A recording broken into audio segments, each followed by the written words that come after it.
Well, let's talk about this new album, Aspiral. How excited are you to release this album, which, despite the Alchemy Project EP, is Epica's first full album in 4 years? Yeah, it's always a new chapter for us when we have a new CD coming out, and it's always exciting. And we are very happy with the end result, and we are just very impatient to share it with the world. So it's only a couple more days, and then everybody can hear the whole album. Yeah, and I mentioned the Alchemy Project in the other question, and now I'd like to know how important was the Alchemy Project in this new album process? Were there any lessons learned from that EP that you brought to the album? Yeah, definitely. The Alchemy Project was kind of a effect from the pandemic. You know, we just finished Omega and we couldn't tour. So we thought, what can we do to stay busy and not go crazy during the pandemic? And Isaac had the idea to do a collaboration project with so many amazing music friends and colleagues in the scene that we have got to meet and love through the last 2 decades. And yeah, we had a selection of 7 songs that were written together with other artists. And they were very experimental in a way because we thought this is Epica and friends and colleagues. So we can do something a little bit out of the ordinary. And it's, you know, it doesn't have the heavy weight of a full album.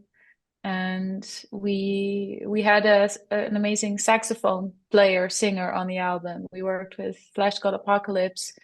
Um, I wrote a song together with Charlotte.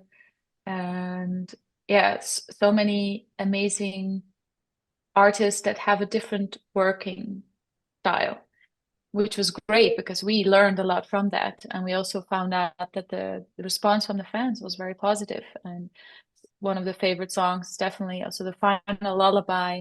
So that gave us also a little bit the green light to continue in that way. And the recording process was also a little bit different because we wanted to keep it a little bit more raw. So Rob, the bass player, Aryan, the drummer, and Isaac, the guitarist, they were recording the songs at the same time. So normally you would always first record drums, then you have guitars, bass, but they were just playing the songs from start to finish, all 3 of them. And that's how we recorded the Alchemy Project. And the guys loved it so much that we continued to do that also for Aspiral. So That's great. I haven't had access to the album yet, unfortunately, but based on the singles and also the reviews that have already been published, it seems that this may be Epica's most accessible album. Do you agree with that? yeah, I think the way we build up the track listing, starting with a song like Cross the Divide, which does feel more accessible than some of the other songs on the album, which are longer and more complex. Yeah, it's definitely something we thought about doing that also with the fact that nowadays you have the digital streaming platforms where the attention span of people is sometimes a little shorter. And one of the things that we wanted to do with this album was to kind of renew the Epica sound. Of course, still stay true to what Epica is. We're a symphonic metal band. But with the Alchemy Project, we found out that we could modernize it a little bit and keep things fresh for us, keep things fun for us, and grow with the times of music, how it is nowadays. But the songs that we released so far, our 3 singles, are the shorter ones, are the ones that a little bit more might feel a little bit more mainstream, but there is still some Epica brutality waiting for them on the rest of the album. I'm looking forward to it. Is there a particular song that you're also looking forward to the fans hearing, either because it's your favorite, because it sounds different than usual? Yeah, I have a couple favorites. Of course, I love all the songs, but the Great Saga of Existence is one of my favorite songs. Obsidian Heart, and yeah, a Spiral we already played during the Symphonic Synergy, Arcana as well, and we have now released also like an Epica tarot card game. It's a Spiral oracle.com where people can pick a card and then you can already hear snippets of the other songs as well. So people can have a listen to the other songs. and they're all equally amazing. They're unique and have their own strength. And I can't wait just to perform also some other songs of the album live. So far, we played Arcana and Aspiral and The Ghost in Me, which is like a separate track that we created for the Dutch amusement park, the Efteling, but that was also recorded and written at the same time as Aspiral. So who knows? The set list is going to be very interesting when we come to Brazil. Yeah, and I'd like to talk a little about the album cover because I know it was inspired by the statue of the same name of the album by Polish artist Stanislaw Zukowski. I don't know if I spelled it right, but Perfect. okay. Perfect. And I know that Rob wrote the title track inspired by Zukowski, Yes. but it strikes me that this is the first Epica album cover not to have the band's name. A friend of mine, a big Yes. Epica fan here in Brazil, noticed this and told me about it. Is there a Yeah. reason for this, for not having the name on the cover? Yeah, that was the idea of the graphic designer, Hidik Sant. He also did the artwork for my solo album Vermilion. And he, by coincidence, I met him through a mutual friend who is the stylist of the band. We've been working with a stylist for the last couple of years. And he's a really interesting guy. He's a multi-talented artist and worked with other bands as Ghost and Parkway Drive. And I remember already with Vermilion, he said, yeah, we should just let the artwork speak for itself and not put the name on it because it's distracting. And of course, nowadays, thinking about the modern times and how things are online on Instagram, Spotify, whatever, you only see this little circle. And he said that if you guys are looking for renewal and you want to modernize, change things up, now would be the time to try it. And some band members were a little bit hesitant. I myself, I am open for a challenge and taking risks. And since he came up with such a beautiful artwork, I don't even miss seeing the big Epica logo on it or the title. Plus, when the album is wrapped in cellophane, there's still a sticker with Epica and the spiral on there. But it was his idea, and we trusted him in this matter. It's cool. And the Zukowski statue symbolizes renewal, at least according to your press release. You mentioned about renewal in a couple of answers here. And in another interview, you also said that the new album is all about reinventing yourself. I know it's hard to explain, but in what way do you believe Epica is reinventing itself on this album? That's a good question. I think by finding a new balance between the music that we write. Of course, we have 5 different songwriters with all a different style. So that already is a big thing. And everybody gets to write songs, and the best songs are going to be on the album. And we wanted to change the sound a little bit by adding more synth sounds. And sometimes take the orchestra a little bit back and have the rawness of the guitars and the riffs come more to the foreground. And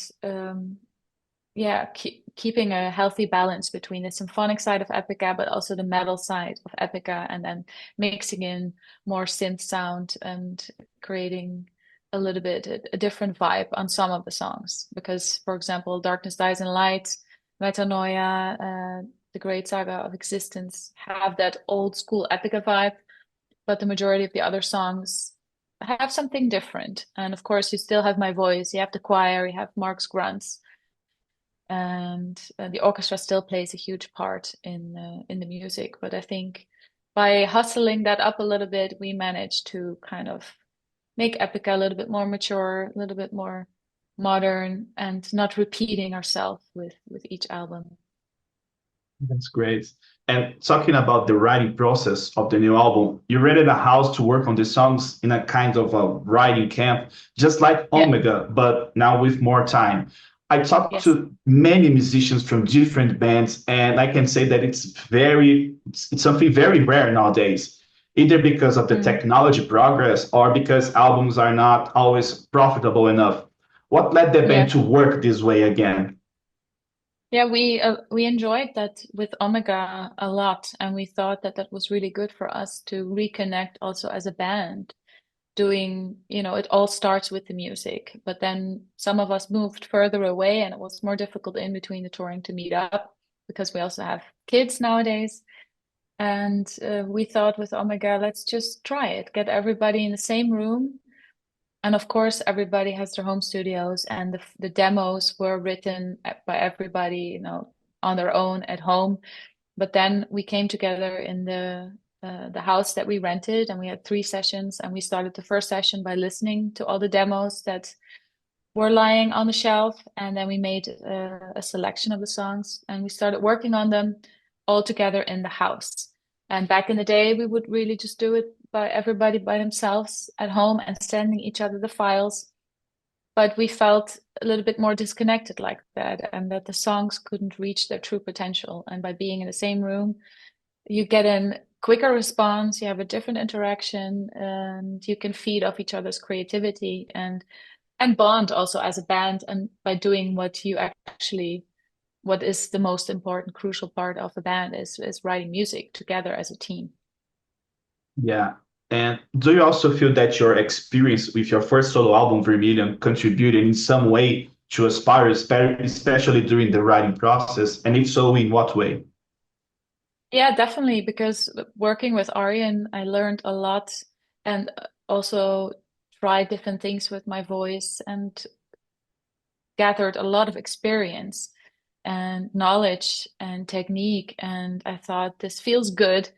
And I came fresh off that project into the writing camps with Epica, and that left me feeling very inspired and motivated, and also confident to try some new things with the singing. And yeah, it was 2024 was an intense year, writing and recording 2 albums almost back to back. We did the Afterling, The Ghost in Me. I worked also with Charlotte, recorded a video for that. So it was the craziest year of my life, probably. But I'm very happy with the end result. I'm very happy I have now 2 albums, Vermilion and Aspiral. Yeah, and since I mentioned Vermilion, it has been almost eight months since the release. And when you look back, how do you see this album? How is it aging for you right now? Yeah, I recently was going through my record collection, and I held the EP in my hands, and I thought, wow, this is so great. I'm still enjoying it now because the pressure is off and it's out. And when you are in that phase of creating it, and there's always so much work behind the scenes that you often don't get to really enjoy the moment, because I also immediately went into Epica, and then everything was a little bit woven into each other. But yeah, I'm very happy with the end result. I wanted to do this since many years. I was in touch with Arjen for a long time, and we had to wait for the right moment for both of us to have enough time to dedicate to this project. And it was a bucket list item for me, and I'm very happy that I have it. And the songs are amazing. I'm very proud of it, and yeah, very happy that I got to do that. Feel very, very grateful. That's amazing. And I know that now you're focused on Epica, of course, but do you have any desire and interest in doing a solo tour, a proper solo tour, singing the songs from this album? Yeah, that would be lovely if I get to do that. But I think we are now, like, the Epica train is going full speed. We had a meeting today with more Epica tours that are being planned. And of course, I have a son, and I cannot tour as much as I did in the past. So I have to choose. And for this time, it's Epica. But I don't know if I would do a full tour playing the songs, maybe a handful of shows. That would be great, but there are no plans for that yet. A couple of shows would be great, I can say. Yes. Yeah, and since we're talking about touring, I have to ask you about the shows in Brazil, this big tour with 6 concerts. It will be Epica's 12th visit to Brazil.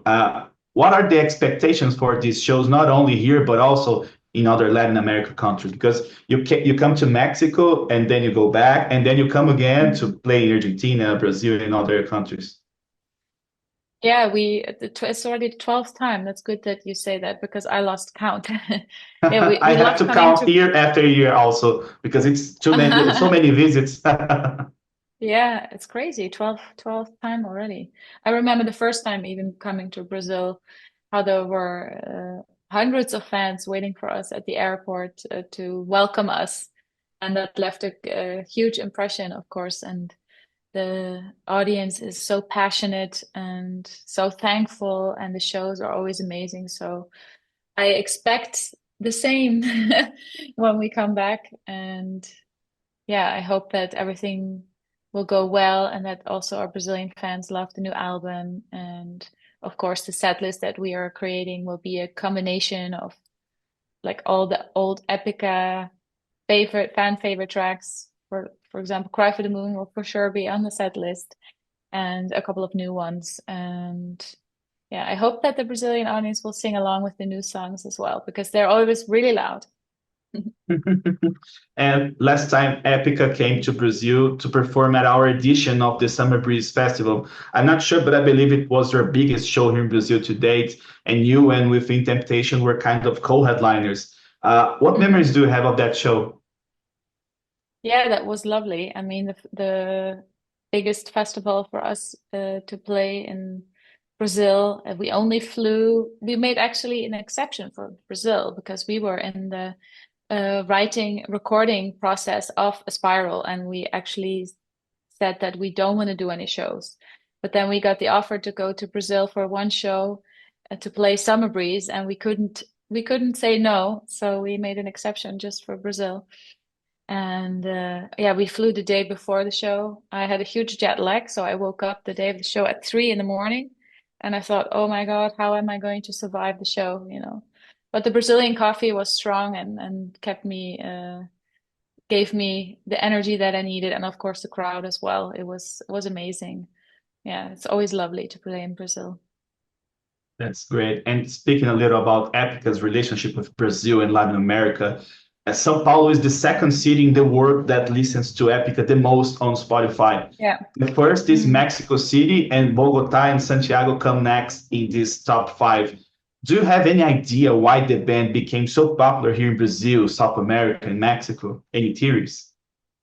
Yeah, I think that just the genre symphonic metal really speaks to Latin American people because it's also very passionate, and you guys are very passionate, and we have been coming to Brazil since yeah, like you said, 12 times already, so for many, many years. And I think that the audience is also very thankful for that, and they probably really enjoy our live show as well, which I think is also very energetic, and we have a lot of fun, and the Brazilians connect to that and we connect to the Brazilians. So it's a good match, I guess.